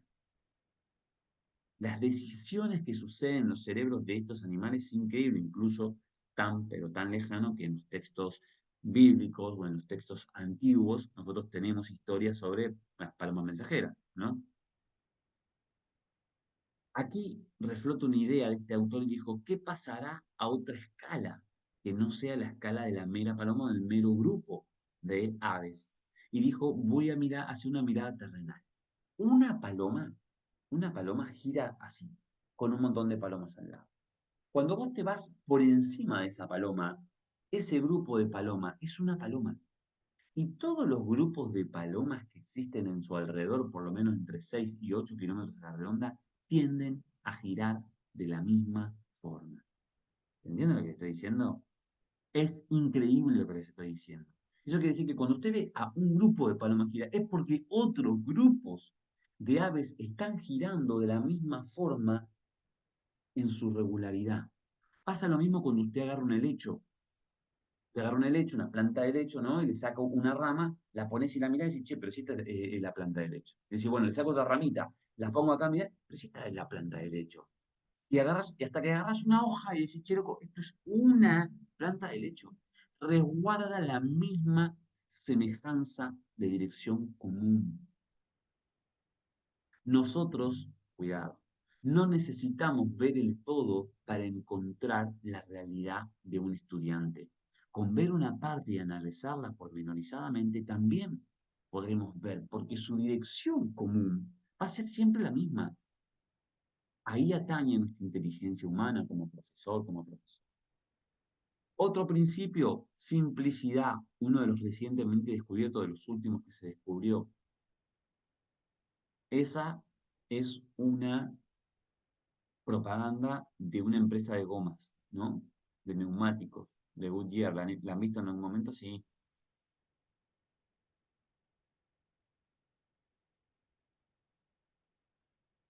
¿Por qué creen ustedes que la humanidad, o por lo menos el mundo occidental, ama a los osos cuando los osos son uno de los animales mucho más robustos y que más cantidad de seres humanos, por ejemplo, han matado?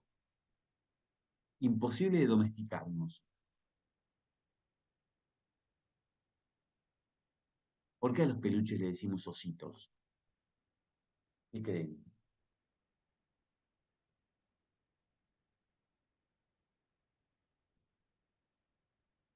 ¿Nadie tiene un pensamiento al respecto? Yo Por creo que... los, No, dale, dale. bueno, por ahí por los mismos peluches que hay, o sea, de los osos, uno después por ahí ve el animal y sigue teniendo esa idea o imagen del osito tierno de peluche, pero en realidad es una bestia. Pero ¿por qué se habrá elegido, Luca, a ese, al oso y no al perrito, y no a la jirafita? ¿Por qué el oso?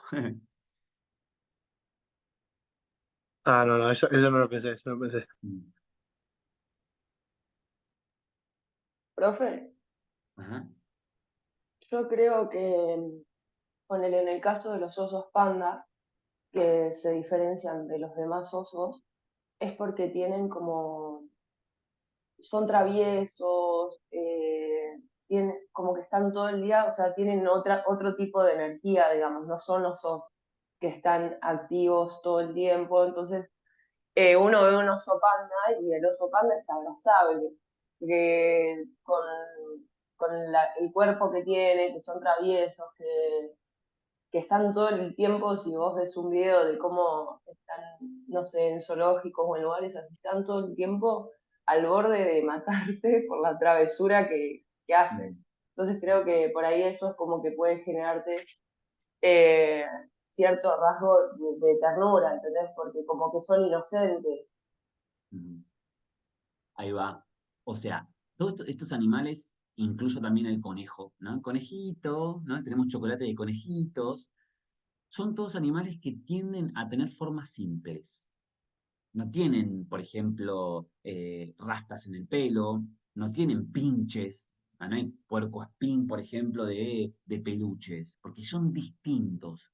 Resguardan estos animales que se tradujeron, aunque sean malos, como la mayoría de los osos, malos, porque, bueno, malos en relación a nuestras especies, porque sus formas son simples. Y que sus formas son simples tiene que ver con la disponibilidad en que sus partes se relacionan.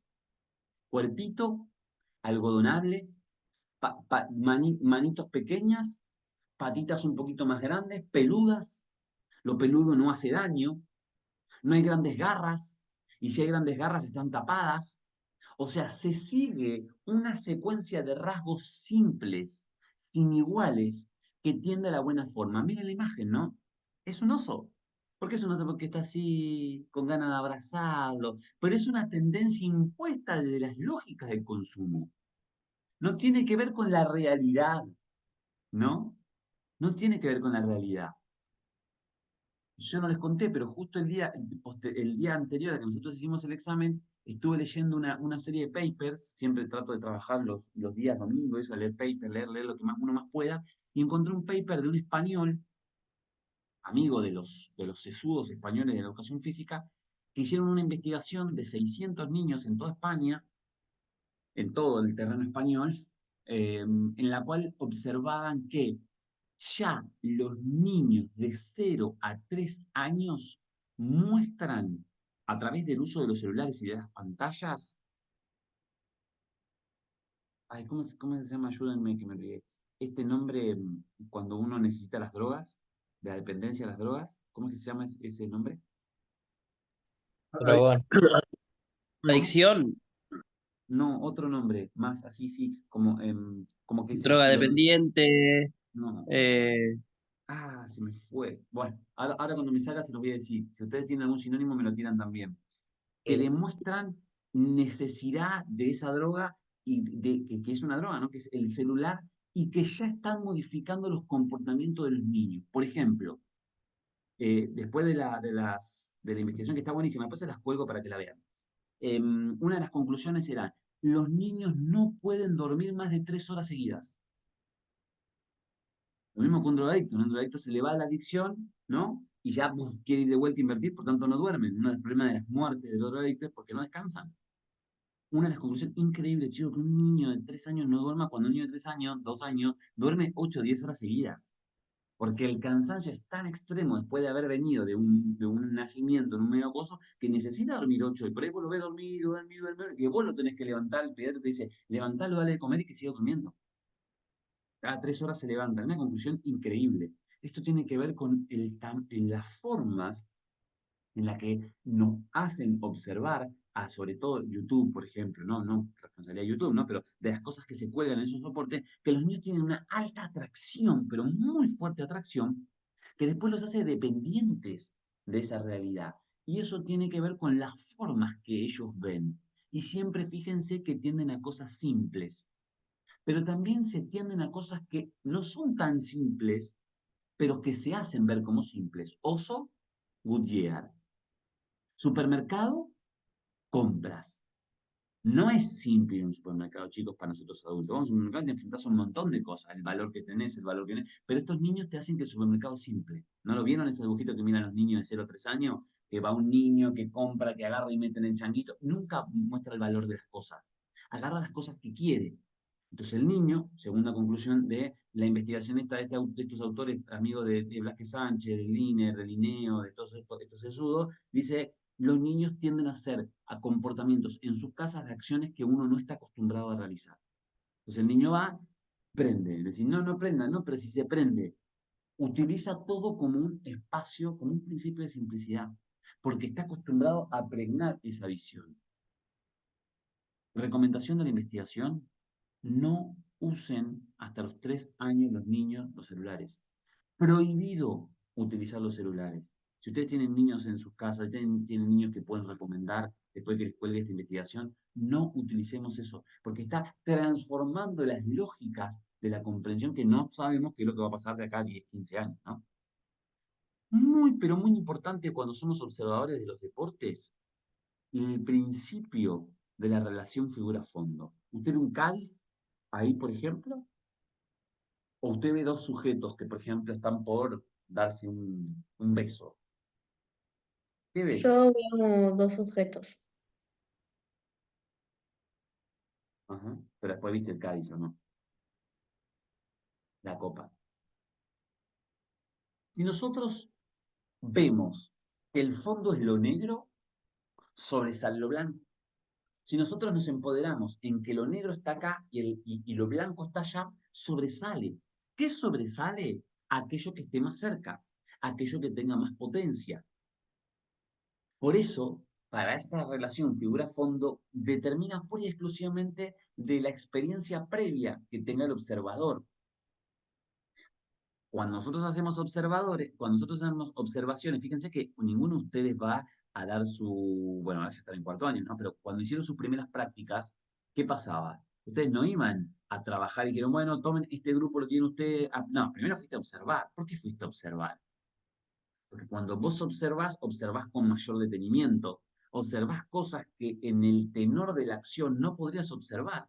Observás, tenés reflexiones durante un montón de tiempo y recién ahí es que vos vas y aplicás, pero no aplicás todo el tiempo de la clase. ¿O no? Fueron, bueno, a ver chicos, 15 minutos haces este ejercicio, fuiste a hacer ese ejercicio, saliste afuera, miraste. Y después es que en realidad circunscribís todo a figura a fondo. ¿Qué determina más? ¿La planeación o el criterio de la praxis, la ejecución? Ahí están las estructuras de la forma en la que nosotros estudiamos a nivel universitario, que en este caso no estaría mal porque atiende por lo menos a los principios de la JEP. Principio de igualdad o equivalencia. Observen la imagen.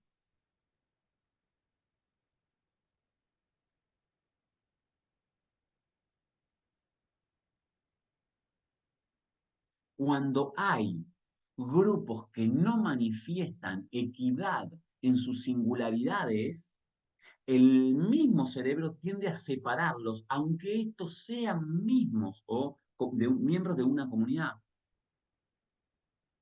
Te pasa a vos dentro del salón, con quién te sentás, con quién elegís, son todos iguales. ¿Ah? Somos todos iguales dentro de un colectivo. Y tendés a acercarte o a discriminar ciertas acciones del otro que no hacen a la singularidad dentro de la pluralidad. Si incluso se potencian estas formas iguales, con un color, con un valor, con una equidad que el cuerpo le dé, o sea, el cerebro que está interpretando, le dé, estos son condicionantes que se potencian. Por eso es que nosotros tendemos a agrupar más que a segregar y a participar. En la educación, ¿por qué es importante esto? Cuando vos tenés un grupo o tenés dos grupos bien marcados de personas, debemos tender a la construcción de ejercicios, juegos o actividades que premien, que se distorsionen los grupos para que se haga cada vez más uniforme, pero que a la vez esa distorsión de los grupos se autorreconformen a través de las potencialidades de quienes más tienen. Vos tenés un sujeto que lee, que le gusta la lectura, vos no tenés que discriminar porque es uno que lee y dice, che, qué asimetría, nadie lee y este lee. Vos tenés que tratar de que este lea y que este grupo concierne a la importancia de la lectura para que él penetre en este grupo y no este grupo penetre a él, porque es imposible, porque las particularidades de su figura, de su fondo, de su iluminación, de su compromiso, son diferentes. Y no trabajar entonces el brillante desde el brillante, sino el opaco a través del brillante. Es un poco lo que trabaja la perspectiva de la cultura freiriana de la educación popular. Principio de cierre, o también llamado cerramiento, ¿lo ven ahí? Pasa un poco como lo que veíamos en la primera, que era una ley. Tendemos a cerrar todos. Un ejemplo que yo les di que es un poco penoso, pero vos vas caminando por la playa y ves un bulto de arena y arriba de la arena ves que una mano sobresale. Todo arena, un bulto y una mano. ¿Ustedes qué dicen que hay abajo?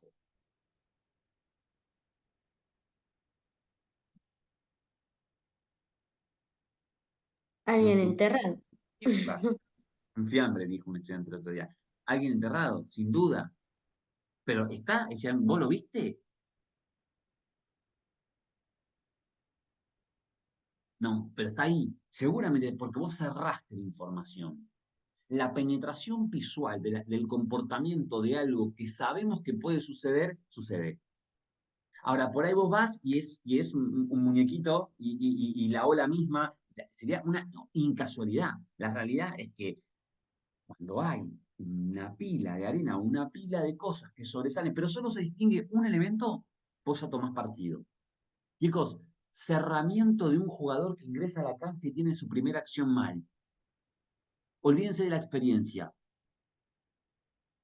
Un nuevo jugador llega a la primera división. Lo vemos en la tele, nos sentamos, lo analizamos. Hoy entra X. Entra X, hace una acción y la hace mal. ¡Qué perro! ¿No? ¿Qué decimos nosotros? ¡Qué malo que es! Otra vez otro juvenil horrible. Ahora viene ese y hace una rabona y mete un gol de media cancha. ¡Qué animal! ¡Qué bestia! Cerraste la identidad por una acción. Que a percepción visual empodera la experiencia previa de cualquiera. No sucede así cuando ese sujeto ya tiene un camino recorrido o cuando esa acción ya tiene un camino recorrido. Nuevamente decimos, educación, un mayor acervo motor implica un mejor condicionamiento del aprendizaje del sujeto. En este sentido, siempre se tiende a formas que son simétricas. Se llama geometría euclidiana, no fractal. Triángulos, rectángulos. En el fútbol, goles, pases de precisión. No importa si ese sujeto está ahí, pero él no tocó el balón, no metió el gol, no defendió, pero él fue el cerebro que se posicionó de una forma para que eso no lo viste vos. Nunca lo vas a ver, porque no estás ahí adentro. ¿Ok? La herramienta. Principio de la experiencia. Si nosotros tapásemos la, la presentación esta y mirásemos en la parte hacia arriba, ¿qué verías? Pinos, dinosaurios, nubes. Si miráramos solo para abajo, diríamos cocodrilos, elefantes, ¿no? Que es medio raro. Ahora, ¿qué? ¿Cuál es la realidad? Y la realidad tiene que ver con cómo nosotros experimentamos el mundo previamente. Mayoritariamente desde el punto de vista Profe, disculpen. Yo lo hago con respecto a una práctica, ponele. En la parte de arriba, por ejemplo, lo podríamos ver como lo que nosotros hacemos, o sea, lo planificamos, y lo de abajo lo que sucede. totalmente. O podría ser lo que vos ves que los chicos están haciendo, pero por abajo la evaluación final. Vos decís, mirá qué bien los chicos, mirá, yo con ustedes, ¿no? Y cuando leo la evaluación encuentro el elefante, encuentro lo que no era un pino. Ah, pero pará, ¿no? Hay muchas más cosas que la penetración visual, sea una clase, sea un estímulo, sea una película. Hay una metáfora que es la del iceberg, ¿no? ¿La vieron esa? Sí, la conocen. Que uno solo ve la puntita del hielo que sobresale de un helado, pero en realidad hay un montón, hay un espacio, que hay un terreno abajo que para que suceda eso tiene que estar. Siempre el primer punto es la percepción visual, pero ustedes mismos están dando ejemplos de cosas que exceden a la vista, ¿no? Que son más del campo experiencial completo. Y por último, o sea, por último les di los 10 principios, la ley de pregnancia, que es una palabra que yo insoportablemente les digo todo el tiempo, ¿no? Pregna o no pregna. Y que lo tenemos que utilizar como sinónimo continuamente de aprendizaje, pregnancia. Fíjense, ¿no? Uno de los, no sé, creo que es uno de los perfumes que mayor valor tiene desde el punto de vista de la pregnación. Pregnar en un perfume, ¿qué es? Es que se sienta pero permanezca mucho tiempo. Nadie va a comprar un perfume muy caro si se siente hermoso, pero después a los 2 segundos se va. Incluso es el valor que se le da en la cultura francesa al perfume, es el tiempo que dura. Si no te está todo el tiempo tirando. Eso es pregnar. Pregnante es cuando es percibido con rapidez, con velocidad por el cerebro humano, lo que permite captar la atención en primer lugar frente a otro. Pasa con los perfumes, ¿no? Decía, oh, mira qué elegancia. La elegancia la marca el perfume marca el valor de una construcción argumental. Pero en realidad, esto sucede con la belleza, esto sucede con el deporte, esto sucede con los aprendizajes. Una acción pregnante es cuando el sujeto pudo incorporarse a determinada praxis y que esa praxis la transfirió a otros hechos en común. Saltar. Saltó en clases en vallas, pasó vallas, saltó vallas con 2 pies, con un pie, pasó para un lado, pasó para el otro, pero cuando llegó a su casa saltó la alfombra, saltó los mosaicos en la vereda, saltó incluso con un palo entre medio. Ahí entonces hay una pregnancia. Se empoderó de esta ley que en la percepción visual gestáltica se llama ley de pregnancia. Bueno, veamos algunos ejemplos. Y con esto terminamos, creo, ¿no? Sí, un poquito más. Círculos, izquierda y derecha.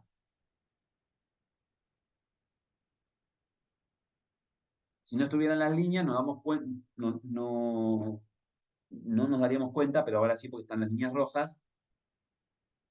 Gestalt.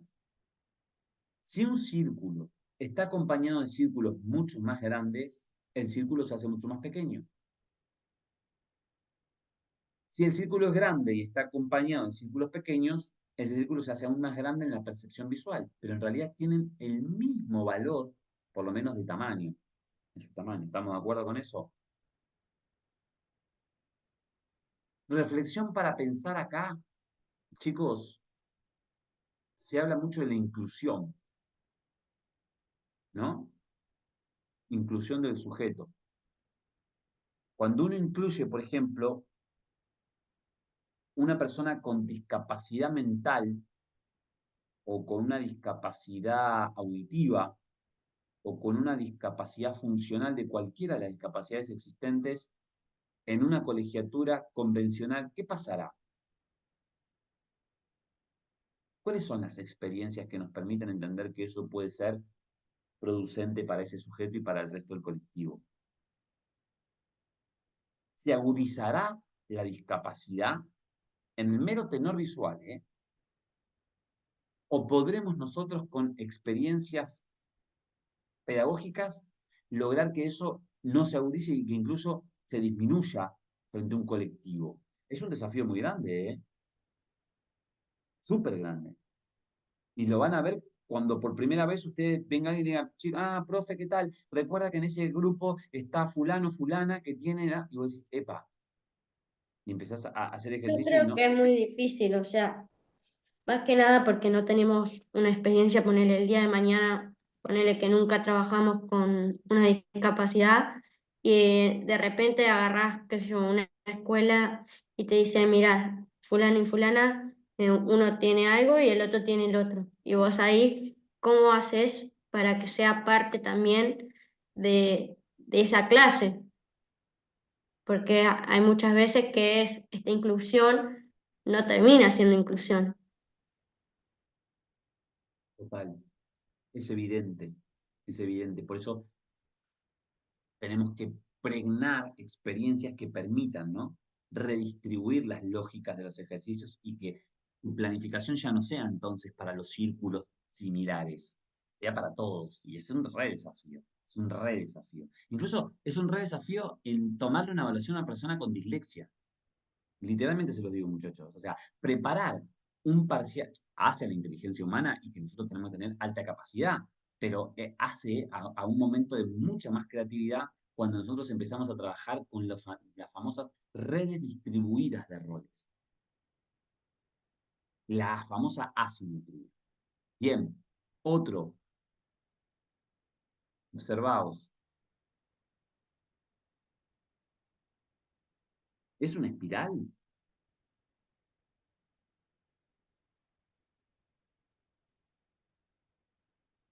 Sí, Concentren, pero tiene triangulitos abajo y parece que no termina siendo una espiral.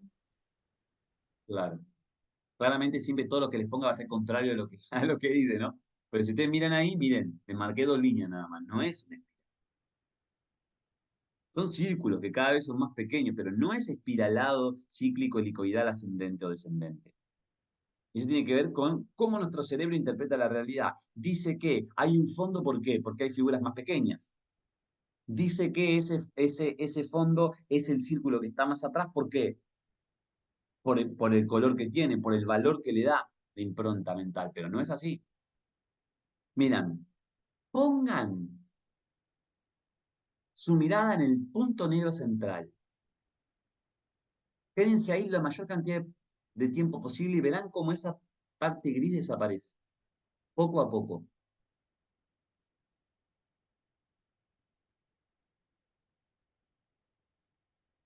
No muevan la vista, quédense mirando el punto negro. ¿Lo lograron?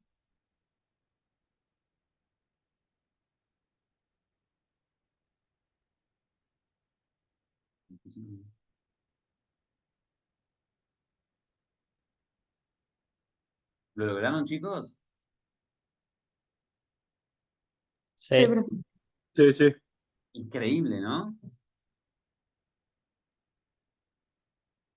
Gestalt. Cuenten la cantidad de puntos negros, no los blancos.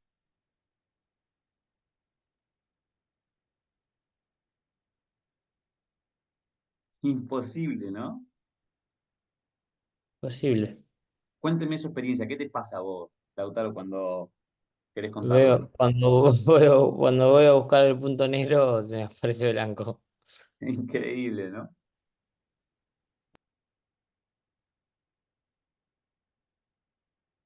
Es increíble, muchachos, la cualificación que tiene el cerebro. Yo siempre que hago esto pienso, digo, ¿cuántas cosas estarán pasando acá, no, no allá, acá, en mi propia casa y no la veo, ¿no? Increíble. Miren ahí, miren las líneas horizontales. Horizontales, ¿no? ¿Son paralelas o están inclinadas? Para mí están inclinadas. Pero yo te dije, va a ser al revés de lo que te parezca. Fíjate, fíjate No, que lo puse así están porque me es inclinadas. difícil, ¿no? Pero son todas líneas rectas. ¿La ven? Son todas líneas rectas. O sea, en su cualidad vertical obstruye la posibilidad horizontal. En su cualidad visual obstruye su realidad auditiva o viceversa. ¿Cuánto tenemos por aprender, no? Este seguramente lo vieron miles de veces, ¿no? ¿Cuántas patas ven?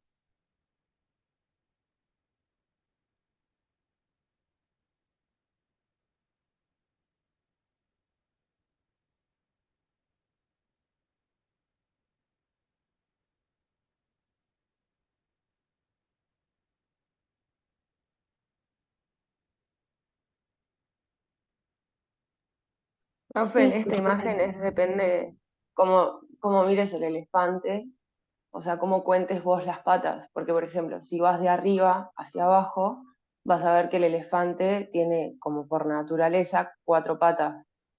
Pero las 4 patas que serían la naturaleza del elefante no están terminadas en la parte de abajo. En cambio, si contás de abajo hacia arriba, contando las patas, las terminaciones de esas supuestas patas, se cuentan 5 patas. Bien, totalmente de acuerdo.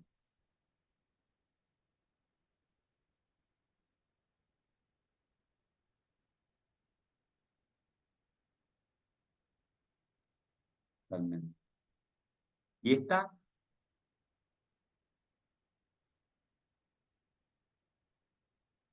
¿Qué ves vos? Figura a fondo, ¿no? Una cara. ¿Solo la cara ves? No, como si fuera un músico tocando un saxofón. Ajá.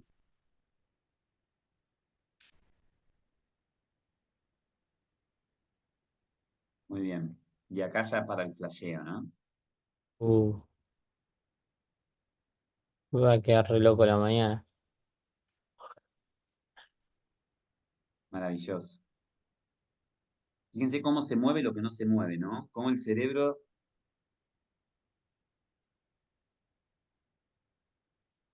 Qué molesto que es, por Dios. son serpientes.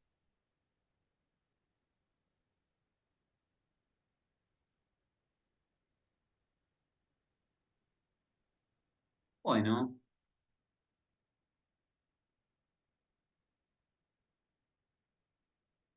vamos a dejar de compartir, si les parece, si ya pudieron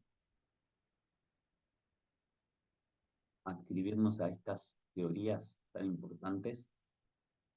Luego de ver todo esto, eh, yo les dejo debajo de la clase lo que nosotros llamamos expresiones en el arte de la epistemología. Mm, Genera un poco de tristeza no poder eh, trabajar en el colectivo como esta asignatura lo merece ahí en vivo, pero bueno, lo vamos a hacer eh, cada uno en su casa, en equipos. Yo aspiro a que hagan por lo menos esta actividad en equipos grandes equipos, que puedan juntarse por lo menos 5 o 6 personas y que no solamente vean la película, sino también que puedan contestar para la clase que viene. Así la clase que viene hacemos un pequeño debate. La película se llama La Sociedad de los Poetas Muertos. Creo que ya muchos la deben haber visto en algún momento. Y la selección de esa película no es al azar, sino que lo hemos ido cambiando a lo largo de la construcción de esta asignatura y creemos que esta guarda muchas más particularidades para que la reflexión cada vez sea más académica y menos doxa.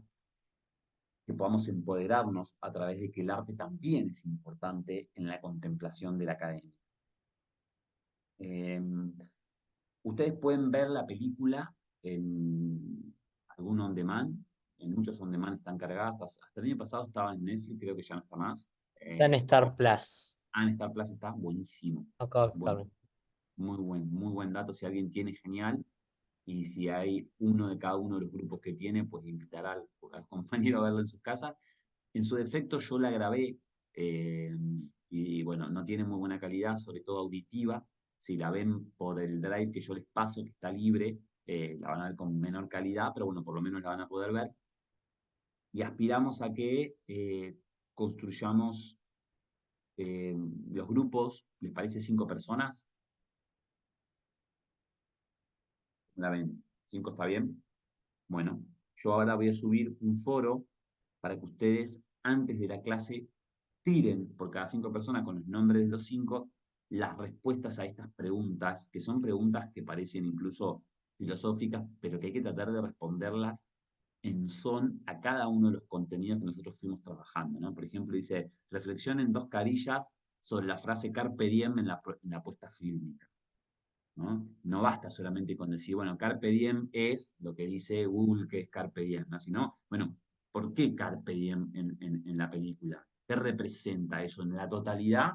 Pero ¿qué representan las particularidades cada vez que, por ejemplo, el docente dice carpe diem o que los estudiantes repiten esa frase? Yo aspiro a que hagan este ejercicio, este foro, con total asiduidad, con total mundo amoroso, traten de juntarse, ¿verdad? Y no esperar al final, porque si estas preguntas son contestadas el día domingo, en la noche, no van a ser contestadas con la potencia que se merece. Entonces, miren la mañana, incluso la pueden fragmentar, incluso la pueden mirar cada uno en sus casas y juntarse a contestar la pregunta o quedarse post hora después de alguna de las cursadas que ustedes tienen en el Club Ciudad o en River, a donde estén yendo, y construir las respuestas. No aplica más, yo me quedé solo. Ah, no, profe, yo me quedé solo, no tengo grupo, lo mando solo. No, no, no, no. Este es un trabajo colectivo. ¿Está bien? Todos estamos de acuerdo.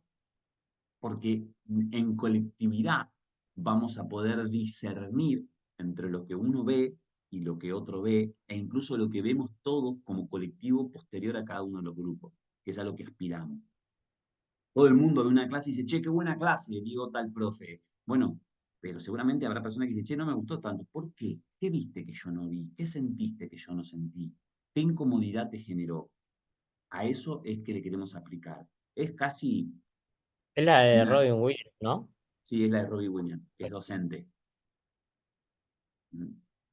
Es muy buena, o sea, es una película zarpada incluso para nuestra cultura general.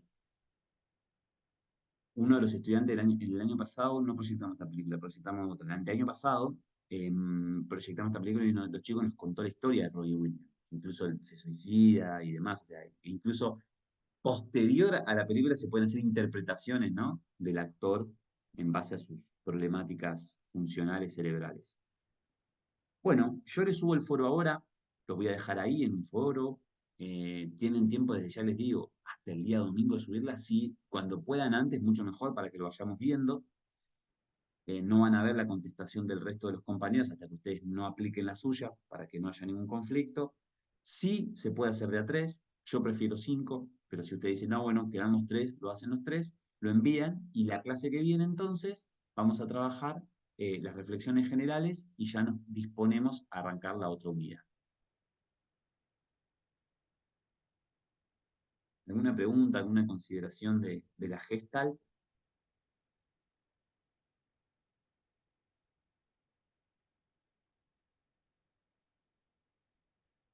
¿No? Bueno, entonces nos abrazamos a la distancia, ya pueden ir a prepararse para su próxima clase. Yo subo el foro ahora y cualquier cosita entre semana que necesiten, pues me escriben sin problema y seguimos trabajando en la epistemología de la educación física. Un abrazo muy grande para todos y nos encontramos la semana que viene. Dale, profe. Nos vemos. Chau, Bueno, vamos. chau, chau, chau, chau.